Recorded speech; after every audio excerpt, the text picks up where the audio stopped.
48 low power low 1 never outshine the master, यानी कि आपके जो मास्टर हैं या फिर आपसे ज़्यादा शक्तिशाली हैं उन्हें हमेशा सुपीरियर फील करवाएं। उन्हें खुश करने और अधिक प्रभावित करने के लिए अपनी योग्यताओं का जरूरत से ज़्यादा प्रदर्शन न करें। अगर आप ऐसा करेंगे तो परिणाम इसका ठीक उल्टा होगा। आपके मास्टर भयभीत और असुरक्षित महसूस करेंगे। इसके बजाय अगर आप अपने मास्टर को सुपीरियर फील करवाते हो तो आप बुलंदियों को छू लेंगे।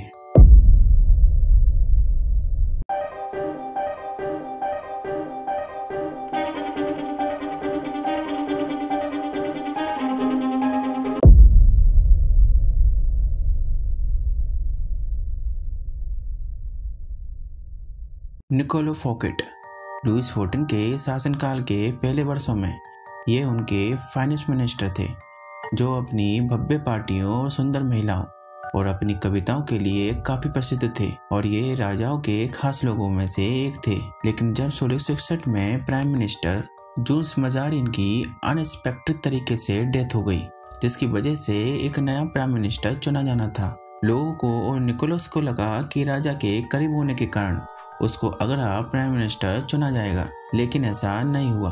राजा ने प्राइम मिनिस्टर के पद को ही भंग कर दिया, यानी कि पद को ही हटा दिया।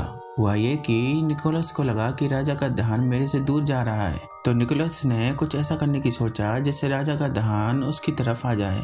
तो फोकेट एक पार्टी आयोजित करने की सोचता है, जिसका कारण था राजा के लोक चेटो बोराविकोंग महल बनकर पूरा हो गया था। लेकिन इस पार्टी को रखने का असली कारण तो राजा को सम्मानित करना था और उसका ध्यान अपनी तरफ आकर्षित करना था। इस पार्टी में यूरोप के सबसे प्रभावशाली और महानतम लोग आए थे। निकोलस ने उस समय के सबसे बेहतरीन राइटर मोरिले को भी इनवाइट किया था। मोरिले ने इस अवसर के लिए एक नाटक लिखा था, जिसे वे खुद शाम को राजा के सामने पेश करने वाले थे। रात का भोजन जब शुरू हुआ तो उसमें ऐसे पकवान थे जो फ्रांस में पहले कभी नहीं देखे गए थे। भोजन के द्वारा राजा को सम्मानित करने के लिए फोकेट के द्वारा संगीत भी आयोजित किया गया था और इस पार्टी में लुईस XIV के भी मित्र आए हुए थे। लुईस XIV के मित्र और सभी लोग इस पार्टी से बहुत ज्यादा इम्प्रेस हुए थे। लेकिन पार्टी के खत्म होने के बाद अगले दिन राजा के कहने पर राज सैनिक ने निकोलस को बंदी बना लिया था। 3 महीने बाद उस पर देश के खजाने से चोरी करने का मुकदमा चला। वास्तव में उस पर जो चोरी का आरोप लगाया गया था उसमें से अधिकांश चोरी उसने राजा के कहने पर ही की थी। राजा की अनुमति से ही निकोलस फोकेट दोषी पाया गया। उसे फ्रांस के पाइनेलिस पर्वत की सबसे अलग जेल में भेज दिया गया, जहां उसने अपने जीवन के अंतिम 20 वर्ष बिताए। लुईस XIV एक घमंडी और अहंकारी व्यक्ति था, जो चाहता था सभी लोगों का ध्यान उसकी तरफ हो। लेकिन जब निकोलस फोकेट ने राजा को खुश करने के लिए एक शानदार पार्टी को आयोजित किया, तो इससे उसके हेम को चोट पहुंच गई और इससे राजा इनसिक्योरिटी फील करने लगा। बेशक निकोलो फोकेट राजा का ध्यान अपनी तरफ आकर्षित करना चाहता था, लेकिन हुआ इसका उल्टा। हैरान करने की बात यह है कि राजा ने कुछ समय बाद ही बैप्टिस्ट कोलवेट, जो कि अपनी कंजूसी और बदनाम पार्टियों के लिए प्रसिद्ध था, उसको अगला फाइनेंस मिनिस्टर घोषित किया। कोलवेट ने राज्य के खजाने का उपयोग करके एक शानदार महल में लगाया, जो कि लुईस XIV के महल से कई गुना ज्यादा सुंदर और भव्य था।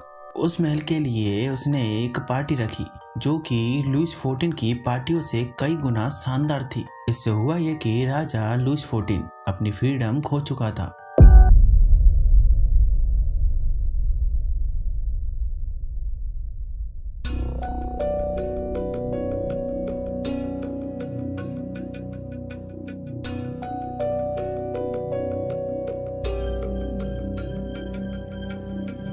सोलहवीं शताब्दी में इटालियन एस्ट्रोनॉमर और एक मैथमेटिशियन गैलीलियो जानता था कि उस समय के रूलर्स को खुश और उनका फायदा कैसे उठाना है। लेकिन उस समय के राजाओं को ज्ञान से ज्यादा उनके नाम और शोहरत की भूख थी और गैलीलियो इसी चीज को बखूबी जानता था और गैलीलियो ने इसी चीज का खूबी फायदा उठाया। गैलीलियो की जो खोजें होती वो उन राजाओं को समर्पित करता। इससे होता ये कि गैलीलियो के स्टूडेंट की संख्या बढ़ने लगी। उदाहरण के लिए एक बार गैलीलियो ने गोंजागा के ड्यूक को एक सैन्य कंपास भेंट में दिया, जिसका आविष्कार गैलीलियो ने ही किया था। गैलीलियो ने मेडिसिस फैमिली को कंपास के उपयोग के बारे में समझाने वाली एक पुस्तक भी समर्पित की थी। इससे दोनों शासक बहुत खुश हुए और उनके जरिए से गैलीलियो के स्टूडेंटों की संख्या बढ़ने लगी, भले ही खोज कितनी भी बड़ी क्यों ना हो। हालांकि उनके स्टूडेंट उन्हें पैसे नहीं बल्कि उपहार देते थे और यही चीज गैलीलियो के लिए बहुत बड़ी प्रॉब्लम बन गई थी। तो इससे बाहर निकलने के लिए गैलीलियो ने एक योजना बनाई। गैलीलियो ने जब 1610 में बृहस्पति के चंद्रमाओं की खोज की तो उसने अपनी खोज को राजाओं के बीच विभाजित करने की बजाय एक ही फैमिली को समर्पित करने की सोचा और उसने अपनी सारी खोज का श्रेय मेडिसिस परिवार को दे दिया, जो उस समय की इटालियन बैंकिंग फैमिली थी जिसके पास बेशुमार पैसा था। हुआ ये कि गैलीलियो ने मेडिसिस फैमिली को भगवान का दर्जा भी दे दिया था। कुछ समय बाद 1540 में मेडिसिस राजवंश की स्थापना हुई, जिसका पहला लीडर कोस्मिको सेकंड था, जिसने गैलीलियो की इस भावना को बहुत ज्यादा अप्रिशिएट किया और उसने कुछ समय बाद ही बृहस्पति यानी कि जुपिटर को राज्य चिन्ह घोषित कर दिया। बात यहीं तक नहीं रुकी। जुपिटर और उसके जो 4 चंद्रमा हैं वो सीधे ही कोस्मिको सेकंड और उसकी फैमिली से जुड़े हुए हैं। मेडिसिस राज्य के राजा कोस्मिको सेकंड वो जुपिटर हैं और वो 4 चंद्रमा उस राज्य के 4 प्रिंस हैं जो कि जुपिटर के चारों ओर रहते हैं। गैलीलियो ने लोगों में यह बताया कि मेडिसिस फैमिली उस समय की सबसे ताकतवर फैमिली है। इससे हुआ ये कि 1860 में कोस्मिको सेकंड ने गैलीलियो को उस राज्य का फिलोसफर और मैथमेटिशियन घोषित कर दिया था और गैलीलियो को उस पद के लिए एक कीमत अदा की जाती थी। अब गैलीलियो को किसी भी बात की कोई चिंता नहीं थी, ना ही पैसे की और ना किसी पद की। लेकिन ऐसा गैलीलियो के साथ ही क्यों हुआ? ऐसा इसलिए हुआ क्योंकि गैलीलियो को पता था कि उस समय के राजाओं को ज्ञान से कोई फर्क नहीं पड़ता, अगर उन्हें फर्क पड़ता है तो नाम और शोहरत से। इसलिए गैलीलियो ने अपने मास्टर्स यानी कि मेडिसिस फैमिली को हमेशा सुपीरियर और ऊपर रखा, ना ही उनकी इनसिक्योरिटी को टच करने की कोशिश की, बल्कि उसने अपनी खोज का श्रेय मेडिसिस फैमिली को ही दिया।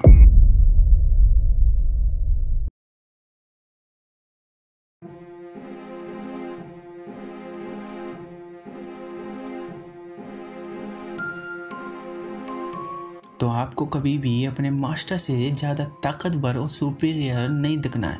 आपको हमेशा अपने मास्टर को ही सुपीरियर दिखाना है। आपको हमेशा अपने मास्टर को ये दिखाना है कि आपको उनकी ज़रूरत पड़ती है, फिर चाहे आप अपने मास्टर से कितनी भी ताकतवर क्यों ना हो। अगर आप ऐसा नहीं करते हो तो आपका हाल भी निकोलस फोकेट जैसा ही होगा। अगर मैं आपको बोल रहा हूँ कि अपने मास्टर को सुपीरियर दिखाने की, तो इसका मतलब यह नहीं है कि आप हर किसी को सुपीरियर फील करवाओ। आपको सिर्फ उन्हें सुपीरियर फील करवाना है जो आपसे पद में और ताकत में आपके मास्टर हैं। और अगर आपका मास्टर पहले से ही कमज़ोर है तो बिना किसी दया के उस पर बाहर कर दीजिए। ये गलती से भी मत सोचिए कि लुईस XIV और मेडिसिस युग के बाद दुनिया बदल चुकी है, क्योंकि ताकत सिर्फ एक ही चीज़ की गुलाम है, वक्त की।